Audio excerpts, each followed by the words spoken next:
Jorik had broken many laws in his life, but riding a plasma-breathing dragon through a restricted orbital corridor was, even by his standards, a bit excessive. The warning sirens blared behind him in escalating tones, each one more offended than the last, as if the station itself had developed a personal grudge.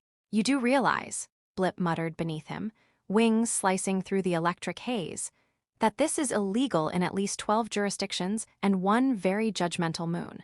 "It's 12. Jorik leaned forward, gripping the harness as they banked sharply past a cluster of patrol drones. "I thought it was 9. They updated the laws last week. Try to keep up with your criminal career." A beam of blue light shot past them, narrowly missing Blip's tail. The dragon twisted midair with offended grace. "Rude," he hissed, then exhaled a short burst of plasma that melted the pursuing drone into glowing fragments. "Also, I'd like to point out this was your idea." Jorik grinned despite the chaos. "You said you were bored. I said I was mildly understimulated. This feels like overcompensation." They burst through the outer ring of the station, the city below unfolding into a vast sea of neon structures and hovering platforms. Somewhere down there, hidden beneath layers of security grids and bureaucratic incompetence, was the reason Jorik had decided to risk becoming a galaxy-wide cautionary tale. He spotted the flicker first, a distortion in the air, like reality itself had tripped over something invisible. Blip saw it a second later and groaned. "Oh no, that's not good. That's very not good. That's the kind of not good that gets you erased from official records." Jorik didn't slow down. "That's her. You don't know it's a her. I feel like it's a her. That is not how science works." They descended fast, slipping through a half-formed energy barrier just as it snapped into place behind them. The distortion grew clearer, resolving into a figure suspended above the platform. For a moment, everything seemed to quiet. The sirens dulled, the distant engines softened, even Blip's constant commentary paused. She hovered there as if gravity had forgotten its purpose. Her form was unmistakably human, yet not.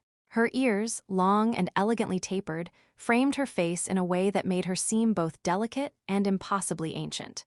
Her hair shimmered faintly, catching the fractured lights of the city, and her eyes, when they opened, locked onto Jorik with unsettling precision. "Well," Blip said quietly, "you were right. Definitely a her. I hate when that happens." Jorik slid off the saddle, boots hitting the platform with a soft clang. He stepped closer, cautious but unable to look away. "Hey," he said, as if greeting someone in a quiet cafe instead of an unstable pocket of reality. "You look like you could use a hand." Her gaze flickered, scanning him in a way that felt less like observation and more like calculation.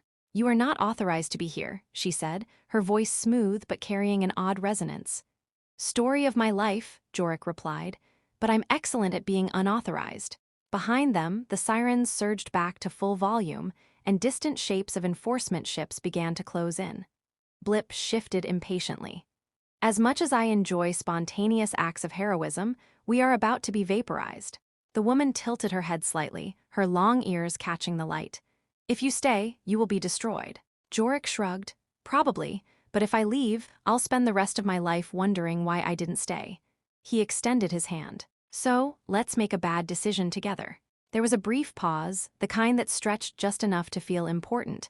Then she reached out, her fingers brushing his. The world bent. Blip yelped. "I knew it. This is exactly the kind of thing that turns a bad day into a cosmic disaster." Jorik didn't remember letting go of the platform or even deciding to move, yet suddenly he was somewhere else entirely, still holding her hand. The city had vanished, replaced by a corridor that seemed to stretch in impossible directions, its walls folding and unfolding like they couldn't agree on existing. Blip landed beside him with a heavy thud, claws scraping against a surface that flickered between metal and something suspiciously like liquid. "All right," the dragon said, shaking his wings. "New rule. Next time you grab a mysterious glowing woman, you warn me before reality melts." "I didn't plan that," Jorik muttered, though he didn't let go of her hand. It felt steady, anchoring, like the only normal thing left. "You definitely planned adjacent to that," Blip replied. "You have a pattern." The woman stepped forward, and the corridor reacted, stabilizing slightly as if it preferred her presence. Her long ears tilted back faintly, picking up something Jorik couldn't hear. "They are trying to locate us," she said, They being the extremely well-armed authorities we just annoyed? Jorik asked. Yes. Blip snorted a thin trail of smoke. Oh good, I was worried it might be someone less dangerous. Jorik glanced around. Where are we exactly? She hesitated, as if translating the concept into something he could understand. Between positions, a transit layer your kind is not meant to access. Blip leaned closer to Jorik. That sounds expensive and illegal, mostly illegal. A distant ripple passed through the corridor, like something knocking on a door that didn't want to open. The walls flickered harder this time, briefly revealing fragments of stars, ships, and what looked like an upside-down city drifting through emptiness. Jorik exhaled slowly. I'm guessing that's not good. No, she said calmly. They are forcing entry. Can we unforce it? Blip asked. I'm very in favor of unforcing things. She looked at Jorik again, studying him in that same unsettling way. You should not have touched me. Now you are entangled. Jorik raised an eyebrow. Entangled sounds serious. It means, she said, that if they find me, they will find you. If they erase me, you may also cease. Blip blinked. Oh, fantastic. I always wanted my fate tied to a stranger with glowing hair and questionable timing. Jorik huffed a quiet laugh. You complain a lot for someone who followed me willingly. I didn't follow you, Blip said. I was emotionally manipulated by your bad decisions. The corridor shuddered again, more violently this time.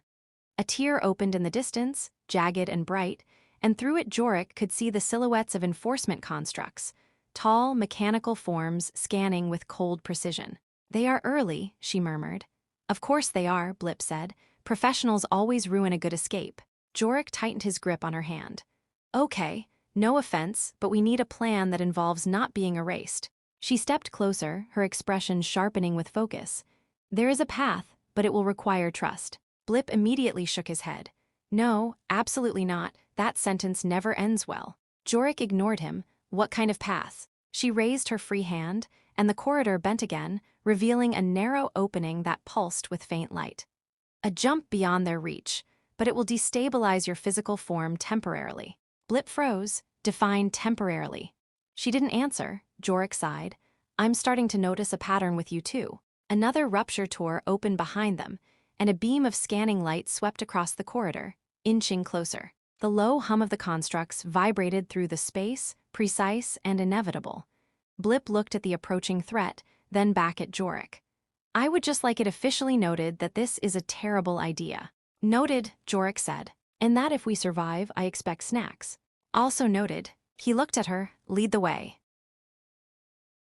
For a fraction of a second, something softened in her expression, something almost like relief. Then she pulled him forward, and the three of them plunged into the narrow opening just as the scanning light reached for them. Behind them, the corridor collapsed with a sound that wasn't quite sound, and the last thing Blip managed to say before everything unraveled again was, I really hope your definition of temporary matches mine. Jorik felt himself return in pieces. First the sensation of falling, then the awareness of Blip yelling something highly unhelpful, and finally the ground, solid, reassuring, and thankfully not dissolving. He lay there for a moment, staring upward as the sky above stitched itself back into a familiar shape. I would like to formally complain, Blip groaned nearby, sprawled on his side. My atoms are in the wrong order. I can feel it. You look fine, Jorik said, pushing himself up. That's worse, Blip replied. That means I always looked like this. Jorik turned, immediately searching for her. She stood a few steps away, steady, untouched by the chaos that had nearly unraveled them. Her long ears caught a faint breeze that didn't seem to exist for anything else, and her eyes were fixed on the horizon. We made it? Jorik asked. For a moment, she said. That doesn't sound reassuring. It is not meant to be. A deep vibration rolled through the ground. Jorik felt it in his chest before he heard it, the arrival of something vast. The sky fractured, not breaking but bending, and from it descended the enforcement fleet, their forms precise and cold, filling the air with silent authority. Blip slowly stood, stretching his wings. Oh good, they brought friends. I was worried this might be easy. Jorik stepped beside her. So this is the part where we run again. She shook her head. No, this is the part where I end it. He frowned. End what exactly? Her gaze shifted to him, and for the first time there was something undeniably human in it. The pursuit, the imbalance, the reason they fear me. Blip leaned closer to Jorik. I'm suddenly very interested in her definition of end. The fleet moved, aligning, charging something that made the air feel thinner. Jorik's instincts screamed at him to move, to grab her and escape again, but he didn't. Not this time. You said I'm entangled, he said, so whatever happens, I'm already part of it. She studied him briefly. You are not like the others, you chose to stay. Jorik shrugged. I make bad decisions, consistently. Blip snorted. He really does. A faint smile touched her lips, then vanished as she turned back to the fleet. She raised her hand and everything stopped. Not slowed, not resisted. Stopped. The ships froze mid-descent. The energy building within them hung in place, suspended like a held breath. Even the distant hum of the world seemed to pause, caught in her grasp. Jorik blinked. Okay, that's new. Blip's eyes widened. I take back every complaint. This is amazing. Terrifying but amazing. She stepped forward, her presence expanding in a way Jorik couldn't quite understand. They enforce order without understanding it, she said. They erase what they cannot control. And you? Jorik asked quietly. I break what tries to confine me. Her hand clenched slightly, and the frozen fleet shifted, not moving, but unraveling.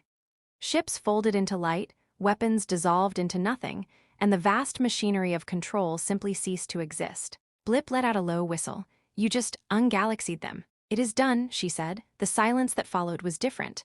Not tense, not waiting. Final, Jorik exhaled slowly. So, no more running. No more running. Blip perked up. Does this mean we can go back to less life-threatening activities? Maybe something involving food? Jorik laughed, the sound lighter than it had any right to be. He looked at her, really looked this time, not as a mystery or a risk, but as someone who had chosen him as much as he had chosen her. What happens now? He asked. She tilted her head slightly, her long ears catching the light again. Now, we decide what to build instead of what to break. Jorik nodded, a quiet certainty settling in him where there had once only been impulse. I think I can try that. Blip stretched his wings with renewed enthusiasm. Excellent. Step 1 of building something new, we find food. Step 2, we avoid cosmic authorities. Step 3, we never do the atom-scrambling thing again. Jorik smirked. We'll see about step 3. Blip groaned. I knew you were going to say that. She watched them, something softer lingering in her expression. And for once, the universe didn't feel like it was about to collapse. It felt open. Jorik used to measure distance in escape routes and bad decisions, but now he measured it in how far they could go without something chasing them. It was a strange adjustment. Suspicious, even. Blip nudged a half-burned engine core with his snout. I'm just saying, the silence is unnatural. Something should be exploding by now. Give it time, Jorik said, tightening a loose panel on their patched-together ship. We've only been here an hour. Exactly, Blip replied. Statistically, that's enough time for at least 2 disasters. She stood nearby, watching the horizon that no longer threatened to tear itself apart. Her long ears tilted slightly as if listening to something far beyond reach. Jorik noticed the way she no longer seemed distant from the world around her. She stood in it now, not above it. You're quiet, he said, stepping down from the hull. I am adjusting, she answered. Blip snorted. Join the club, I'm still adjusting to not being vaporized. Jorik leaned against the ship. You said it was done. The fleet, the pursuit, all of it. It is, she said. But the systems they upheld are gone. There will be consequences. Jorik smiled faintly. There are always consequences, I just usually run from them. Blip coughed out a puff of smoke. Usually, you mean always. Jorik ignored him. This time, I'm not running. She studied him again, but the weight behind her gaze had changed. It no longer felt like she was measuring him against something infinite. You have changed, she said. Don't sound so surprised, he replied. I can be responsible, occasionally. Blip leaned in. This is new, should I be worried? Yes, Jorik said, very. A low signal pulsed from the ship, drawing their attention. The console flickered to life, projecting a scattered map of nearby systems. Small clusters of light blinked uncertainly, uncoordinated, no longer bound by the rigid order that once controlled them. They're free, Jorik murmured. They are unstable, she corrected. Same thing, depending on your perspective, Blip added. Freedom just means more creative ways to make mistakes. Jorik stepped closer to the projection. Then we help them. Blip blinked. I'm sorry, what? We help them, Jorik repeated. Not with laws or fleets or whatever that was, but by actually being there. Fixing things when they break, maybe even before they do. Blip stared at him. You want to go from outlaw to, what, galaxy handyman? Jorik shrugged. It's better than being a professional fugitive. Blip considered this, then sighed. Do we still get paid? We'll figure that part out. She moved beside Jorik, her presence calm, grounded. You would choose to build even after everything. He nodded. You showed me it's possible to break something bigger than yourself. I think it's time I try the opposite. For a moment, she said nothing. Then her hand found his, not out of necessity, but choice. Then I will stay. Blip groaned softly. This is becoming very emotional. I preferred the part where we were in danger. Jorik smirked. You'll survive. I always do, Blip muttered. Against my better judgment. Jorik climbed into the cockpit, glancing back once more. The horizon stretched open, no longer a boundary but an invitation. He powered up the ship, the engines humming with a steadiness he hadn't felt before. All right, he said, settling into place. Let's go make better decisions. Blip snorted, climbing aboard. Let's not get carried away. She stepped in last, her long ears catching the soft glow of the controls as she took her place beside him. Where to? Jorik looked at the map, at the scattered lights waiting to become something more. Then he smiled. Anywhere that needs us. The ship lifted, smooth and certain, rising into a galaxy no longer held together by fear, but by possibility. And for the first time, Jorik didn't feel like he was escaping. He felt like he was arriving.